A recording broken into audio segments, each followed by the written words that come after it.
Hi, I'm Dana, and it feels like I'm doing something like fancier and posher than I am with being sat at a table for it.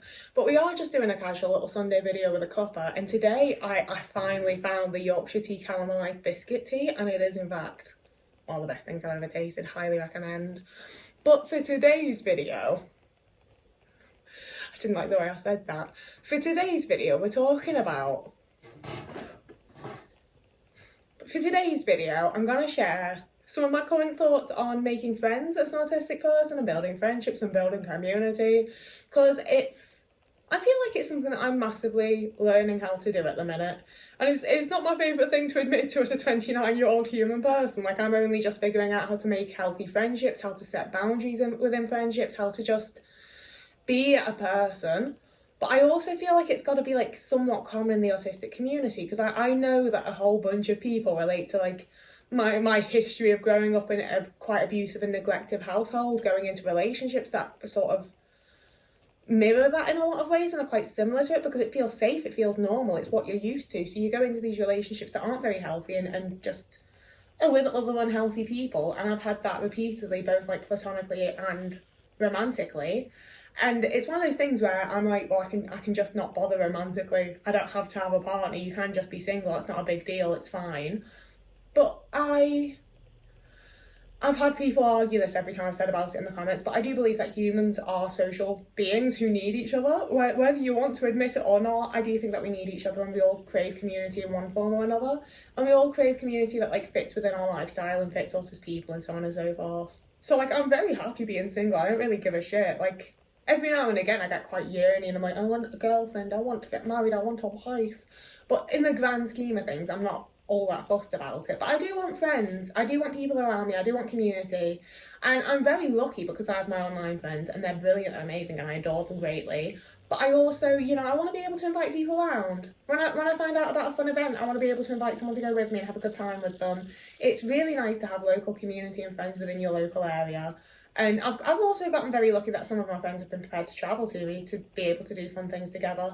And that's one of the things where I'm like, well, I know that I like it. I like having friends. I like having, like a lot of times I'm like, I don't like people in my house. But when it's someone that I like and want here and intentionally invite, most of the time I do actually really enjoy it. So as such, for anyone new, I moved in December. And since then, I've been going to little groups, I've been going to little clubs, I've been finding local community to join in with. And I haven't really made any friends yet, I won't lie to you. I have one person that I didn't meet through a club or anything. I'm not so sure on them. I do keep spending time around them and inviting them to things. I'm not like this is a bad person, I'm not so sure on them, and I'm struggling with how I feel about some of the ways that they act and behave, and how I set boundaries within that, and how I just feel about having them as a friend. And I think that's that's my first little point, I suppose, is that I actually think that is really healthy and positive, that I'm not just doing what I've often done in the past and latching on to whoever wants to be fucking friends because I don't have any, it's extremely fucking easy done. I've done it a whole bunch. I feel like it's a really positive thing that I've learned, that I can consider who I want to be friends with and who I want to put my emotional energy in and who I want to just be around in general. I feel like it's a massive positive that I'm actually considering that and not just being like, yay, someone wants to be my friend, I think that's a really positive thing that I've learned. And I'm definitely still learning it and learning how to navigate it and being like, okay, so if I don't want to be friends with this person, if I don't want it's not like I don't want to be friends with you, so it must be enemies. It's just like, maybe I don't want to put this emotional energy into someone. Maybe I don't want to really actually enjoy the time that we spent together all that much.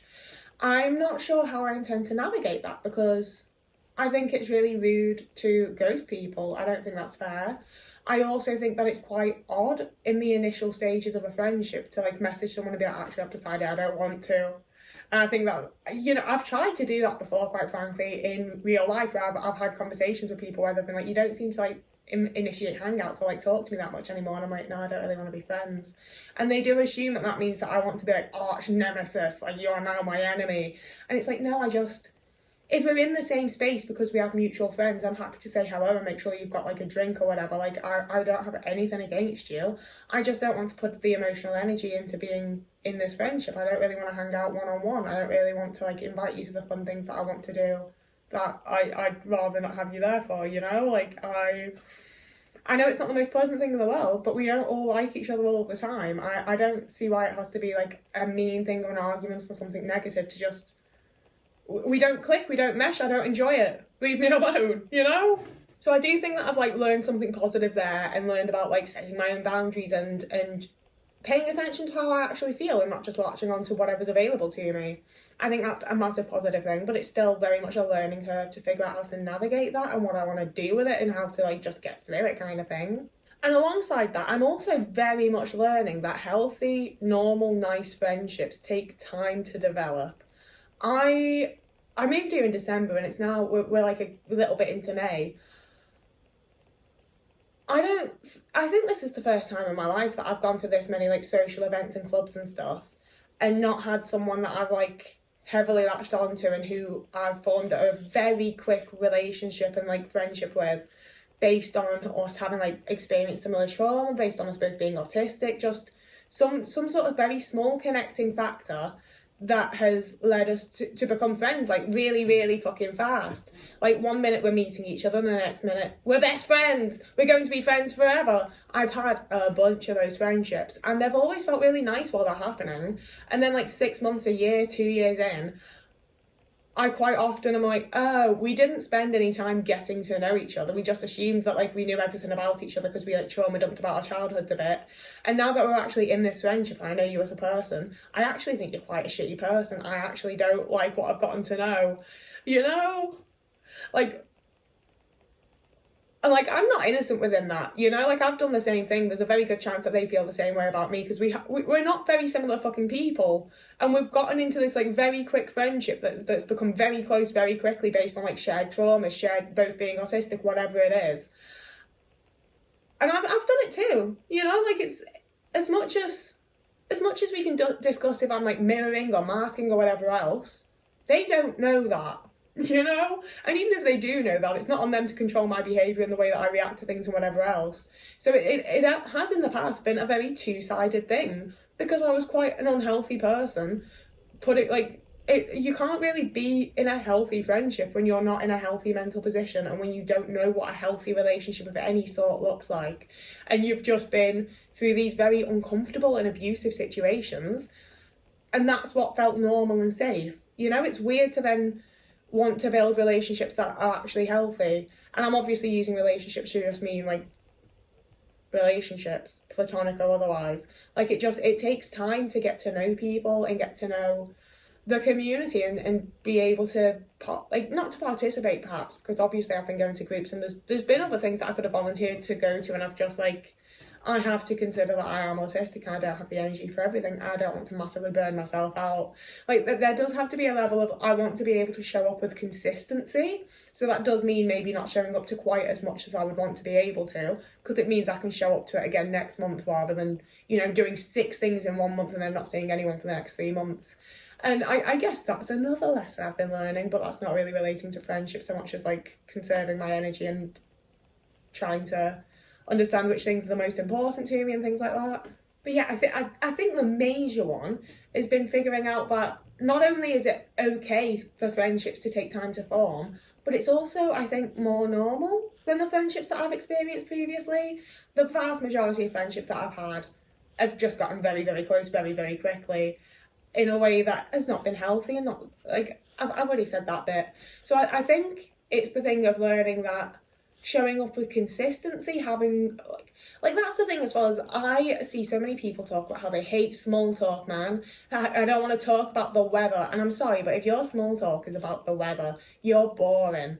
There's so many other things to talk about that count as small talk, and it can actually be really fun and nice, and it's a really nice way to like get to surface level know people, you know? Like, I find deeper conversation quite difficult a lot of the time. I find life quite difficult. I've had, like, the majority of my past has not been the nicest of experiences, or I haven't been around the nicest of people. It's not really the stuff that I want to talk to people about right off the bat. It's quite depressing. I don't really know how to put it across in any way other than, like, my past has been quite horrible, but hey, the last few months have been good. So figuring out how to do small talk that's still quite fun has been a really positive thing. And I'm also doing more to try to initiate conversation without necessarily having to be the one to speak to people. or Otis. I find initiating conversation very difficult. I find it quite difficult to ask questions. I find it quite difficult to just like be like, hi, I'm Dana, how are you? Like, it's one of my biggest struggles. I will go to a lot of events and groups and whatever else and just not speak to anyone because I don't know how to start the fucking conversation. And it's a two-way street. If I'm not doing it and they're not doing it, it's not happening, you know? But there's all, like, sort of a side point to that is that a lot of the things that I'm going to now that I am talking to people at and seeing familiar faces, that I'm like, I do think I'm in the initial stages of like building friendships within them. The first few times I went, I didn't speak to anyone, I didn't say a word. You know, like I was really anxious and it just didn't happen.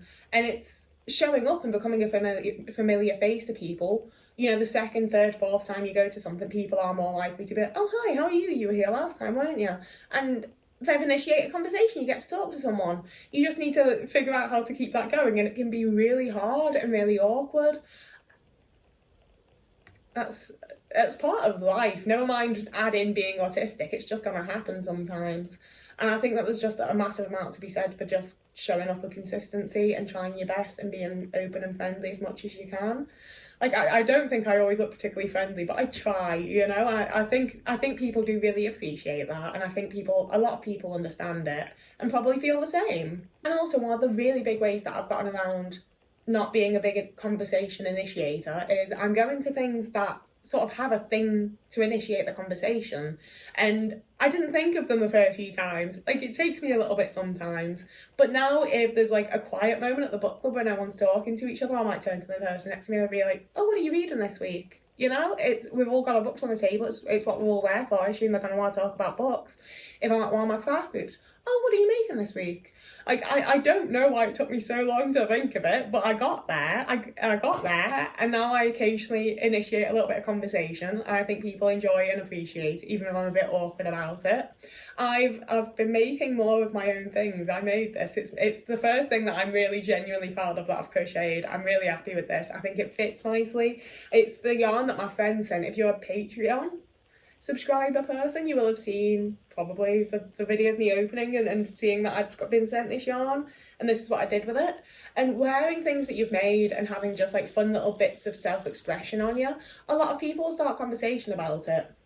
And one thing that I massively struggle with, I'll give, is when people compliment something. Like I obviously normally have my braids, and a lot of people compliment that. Obviously, if you've made something, it's a light colour or whatever, people are going to compliment it. And not always, like if I'm walking past someone in the street, I'm like, oh, that's nice. I'm obviously not going to like try and stop and make conversation with them. But in the settings that I'm in, where it's like groups and clubs and events, I do think that they're trying to start conversation when they compliment me. I don't really know what to do beyond being like, oh, thank you. I would really like to be one of those people that give a compliment back.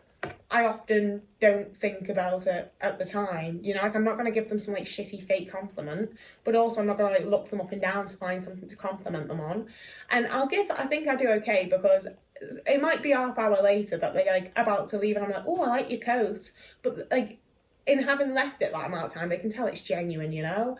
Like I think I do definitely overthink social situations because I need to, because I don't have like the social imagination to just like deal with it in the moment. If I just wing it, I'm not talking to anyone. I'm going to get really overwhelmed and I'll be absolutely fucking terrified, and it's a horrible time. So I do actually benefit quite a lot from overthinking social interactions, both beforehand and I think afterwards, because I've been in a lot of abusive and horrible situations. I would like to protect myself from being in them again. And perhaps sometimes I'm a little bit wary within that and a little bit too far